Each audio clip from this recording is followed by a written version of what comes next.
Page 63, this is the one at the bottom of the page. There's no title or nothing. But again, they're giving us a chord sequence and a rhythm, a time signature, whatnot, and we get to come up with the melody and the chords and all.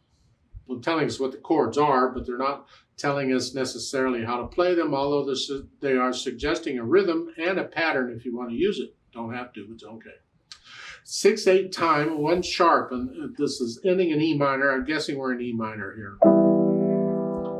So first the chords. Now instead of the Roman numerals, they're telling us the chord names, and I'm guessing it's still the primary chords. So we have an E minor as a 1 chord. We have an A minor with an E on the bottom. That's a 4 chord. Because that's a... Okay. Then we have a B with a D sharp on the bottom. A B is here, and we're using a harmonic minor. So we're here. It's a 5/7 chord. 1. So we, again, 1, 4, 5, 7, 1. Second line, 4, 1, 5, 7, 1. We're using primary chords. And I'm using these positions where they're telling us the inversion because of the slash letter. That's the bottom note.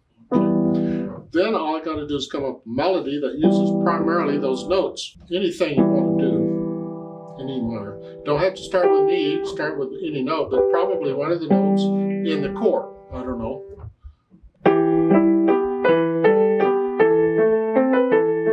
That's made up just off the top of my head. Just playing around melodies, and I'm staying pretty much in a 5-finger position. I'm not getting too far out there.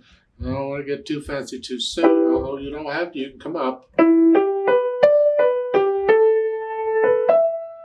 to wherever, but they're suggesting this in the left hand, whatever it is, that's fine. Yeah, have fun, experiment, play around with this, because again, the more you're playing around with this stuff, the better you're going to get these chords and harmony drilled in and the muscle memory and all that working for you. Yeah, it all works together.